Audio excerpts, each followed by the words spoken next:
Started recording. Oh man. Well, so we're gonna talk about what movie did I just watch? Oh, I'm a brain fart here.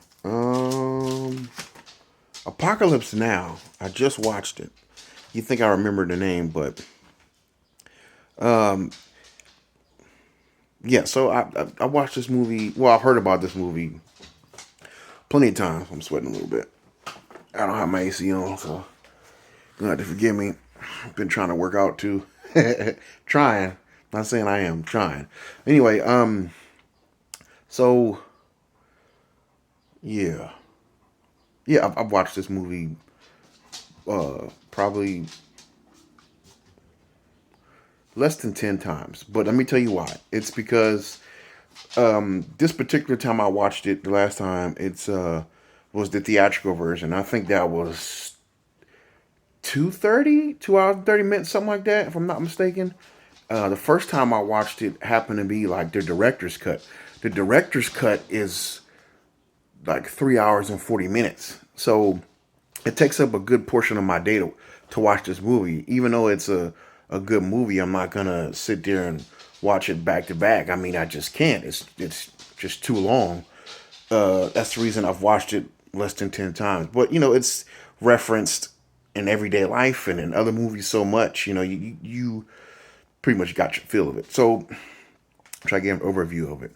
The overview is we're following a particular soldier. I forget what his rank was, but he's like Army, like Special Forces or something like that.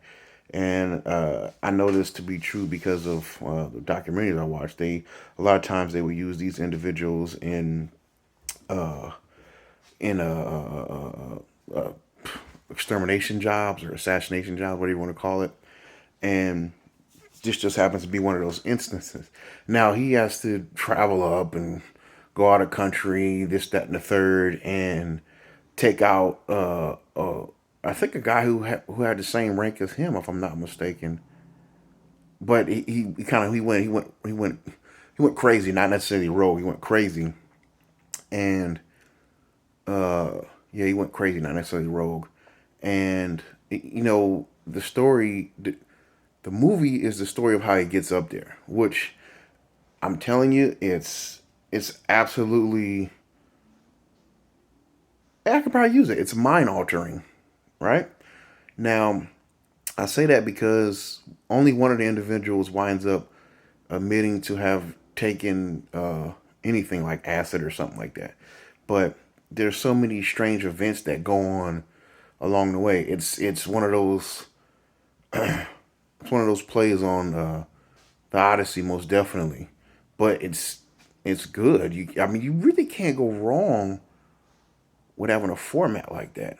Maybe I'm just speaking out of nowhere. I don't know. Maybe I'm just trying to hype it up the best way I can. But so he starts off. It starts off. Movie starts off with a great song, and as the song is starting to climax, he's also starting to go crazy and crazy. Winds up punching the mirror, cutting himself, and then he wakes up again in the hotel room, and he is also the main character is also doing some narration too, which adds to the film quite a bit. So they come and get him, and they take him to the special mission, and they start briefing him. Of course, he takes it because the whole time that he's in the motel room, he's been narrating that he wants to be back out in the bush. And, so he says something along the lines of, "I'm in here getting softer while Charlie's out there getting stronger," and he's like, all he needs is a little cold rice and some rat meat, and it'd be perfectly fine. I've also I've also known something along those lines to be true because of the documentaries and shows that I've watched. I mean, I can't get into it because I don't know too much. Like I said, I'm not a historian, but there was different there was different enemies inside the enemy. If that makes sense. So there's like normal soldiers for the north for the north side of Vietnam, and then there's like guerrilla fighters, and then there's like uh, other people uh, separated from that. But I mean, they're all working together pretty much. And then you have the Americans, and the Americans are working with Mountain Yards and Arvin, South Vietnamese uh, soldiers. So you've got all these parties involved in there, and also just to throw it out there. Nah, I'm not gonna do that because it's kind of like tarnish it. But there's always people who say there's some type of ulterior motive other than fighting for our freedom. That's why soldiers were sent over there. But I'm not gonna get into that because I just don't have enough information on it to be spewing it out. You know what I mean? Because it's like, hey, well, I think it's this, and I think knock it off. I don't know. I don't know personally. Let me get back to the movie. So, yeah, I'm at the point where they're briefing him, and he's like, he pretty much playing a part. I don't know anything because they're giving him detail about his previous missions. He's like, I don't know what you're talking about. Okay, he's a team player, and then they bring him in there and they tell him what he do. They put him on a boat, and he starts going up. So he's already working with the Navy at this point, and they're going up the river. I think it was pretty uneventful from that point. It's pretty uneventful till they run into the first guy who's going to escort them further up the river.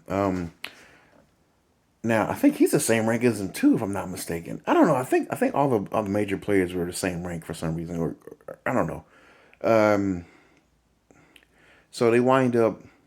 This is a introduction, or this is a scene before the scene where I think a lot of people have taken it. He's blasting classical music before he goes in and attacks this village. Oh, I think I should mention this. So you got a lot going on in this movie. I watched this the theatrical version, so there's like a little bit of a spark that's missing from it compared to the director's version. The director's version was a way slower pace, which I think adds to the movie like 10 times, and also there's so many scenes that I think they are necessary to the journey. I can remember watching the director's cut and just being completely entranced in the going ongoings in there. But anyway, I'm trying to go back. So as they get to this village, they start to damn. How can I remember what I wanted to say here? They start to attack it. Oh no no no no! So I guess there's a lot of instance, but let me try and see where I wanted to go with this. So they attack the village. Oh, okay, I got it now. So as they're coming in, they can hear the music. The people in the village can hear the music from however far away. They can hear the music blaring, and I mean they're going about their normal business. There's people farming. There's people tending to goods. There's kids that are in school. And once they hear these helicopters come in, everybody switches into another mode. The most vulnerable people are being hid, and everybody who's been designated as a fighter springs into action. People start mounting guns, heavy and light, and they start getting into defensive positions. And when these helicopters come in, they shoot their rockets and let off their miniguns in 60s and spray the area to eliminate as many targets as they possibly can. It's just like it's this funny thing that comes with war. Of course, I've never been to war, but both sides feel that they're right, and you can see that illustrated in that scene. But also, you can see how horrifying it can be, not because of the well, I mean, yes, because of the murder, but not because of the murdering solely. Because there's an instance when some of the U.S. soldiers are coming up on a structure, and some type of explosive device or booby trap goes off and causes one of the soldiers to be almost mortally wounded. Because now you can get hit in the leg or hit in the arm, but you can hit a major artery and then you could bleed out. That's a possibility. So he's sitting there and screaming, and you got that going on. As they put him in the helicopter to lift him out, this lady comes running up saying something, and they don't know what she's saying. She throws a grenade inside the helicopter. Boom, blows it up. And they chase her down in the helicopter, and they kill her. But, I'm asking myself, is that wrong? It's an eye for an eye, but are you supposed to do things like that? Are these two sides even supposed to be fighting one another? That's the thing that's going through my head as I'm watching that. Uh, maybe I tried to go a little too deep on that one. I don't know. But there's another scene. I can't remember because I had to. I'm not gonna lie. I had to watch this movie like 2 days because I couldn't just stay up and watch. I watched the majority of it, but anyway, um, there's another scene. So now that the main character is on the boat and they're continuing continuing on their path to get to this rogue officer, and they run across a local boat or something like that, and then they start getting to this little argument like, hey, I gotta stop and check this boat, and he's like, no, you don't stop and check anything, let's just go, my mission supersedes any of that. Like, nah, you understand, it's my job to check these boats. So I don't know whether he was the main character. I don't know whether he was saying that because he was really anxious to continue on his mission, or if he knew what was gonna, if he knew what was gonna happen before it happened. So they wind up checking the boat. I mean, everything's pretty much clear, and they wind up. One of the characters on the boat winds up trying to like search like a pot or something, and one of the people on the boat, jumps for it, runs to him, and you got a young kid on a like M60, and sprays everybody on the boat. All people on the boat are dead. They're done. And guess what she was running for? It's a puppy. It's a puppy inside. It's a puppy inside the little container. It's a puppy. Can you believe that? Um, Look, you're gonna have to forgive me. I'm skipping so much inside this movie. I mean, it's not necessarily layered, but there's so much going on in it. I mean, you can't not have a lot of things going on in a movie that's like almost 3 hours. So try to continue on. So they do. I skipped so much. I know I did. Oh, I can't forget this part. They wind up going to like a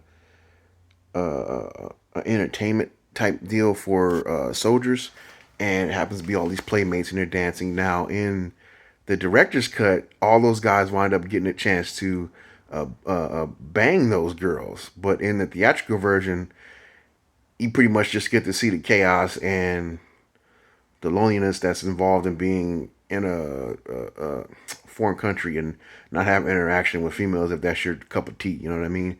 But anyway, continuing on, just before they get over the border, it's like the farthest outpost that the Americans have. As they're getting up there, it's an amazing scene. Trust me. As they're getting up there, all these guys that are stationed there are screaming, "Help! Get me off this thing! Get me out of here! I don't want to be here no more! Get me out of here!" And it's a term. I'm short, which means not talking about stature. It's talking about the amount of time you have left in the country because of the tours or whatever. They're saying, "I'm too short for this shit. Get me out of here!" They're swimming to the boat and they're like, "We can't take you." They keep going, and it's just one of the characters they run into winds up describing that place as, he said, the devil's armpit or devil's asshole. One of the two. I wouldn't want to be either one of those. So that's just a tidbit to try and describe what that scene was. This video's gonna be a little bit long. I'm trying to wrap it up here. What should I cut out from there? God, I gotta bring up Roach though. Just watch the movie. You'll see what I'm talking about. So what else happens? They continue on and they wind up making it there. But of course, by the time they make it there, it's only two guys left. Wipe my head off. There we go. It's only two guys left. So it's the original character and one of the sailors that are left, because the rest of them were. So the young guy got hit with a rifle fire, most likely. The other guy, the captain, got hit with a spear. And I think the last guy to get killed gets decapitated somehow. Yeah, there's a lot of violence in this movie. Lots of violence. God, I could probably do 2 videos on this. Because there's so much good stuff that, especially when he encounters this guy, there's not necessarily, they didn't necessarily do a great job of building up the character before the audience gets to meet the character. But when you do get to meet the character, you're not disappointed because I'm hooked on every word he's saying. This guy's it's Marlon Brando, for God's sakes, right? A really legendary actor, and uh, he basically winds up surrendering in some ways. Like he knows this. He looks in this guy's eyes and he knows he's not like the last guy he sent. The last guy he sent pretty much got brainwashed in with the rest of the people that were around this character he's come to kill. But this guy's like, nah, I have to do this, and he's so focused about it. He knows it's gonna, this is pretty much the end. So he pretty much just continues on doing what he's doing. But in the back of his head, he has a feeling that this may be the guy who's gonna finish him off. He says as much as he's talking to him, but I, I think it's better I don't explain every little detail about the movie. I think it's just worth watching if you got 2 hours and 30 minutes to kill. I know it's a lot, but if you got 2 hours and 30 minutes to kill, it's not a bad time. You know what I mean? And if you could, you probably could watch it into it. Whatever the case is, hope you enjoy it. I've been doing The Mandalorian as a reviews or reactions. I've also got Breaking Bad up. I've also got The Wire going on, and I'm doing Futurama as well. I might be doing something else. Oh, I'm doing movies as well too. This is a movie anyway. So like and well, don't like. I don't like people who say they don't like. We should like. Just subscribe. That'll work.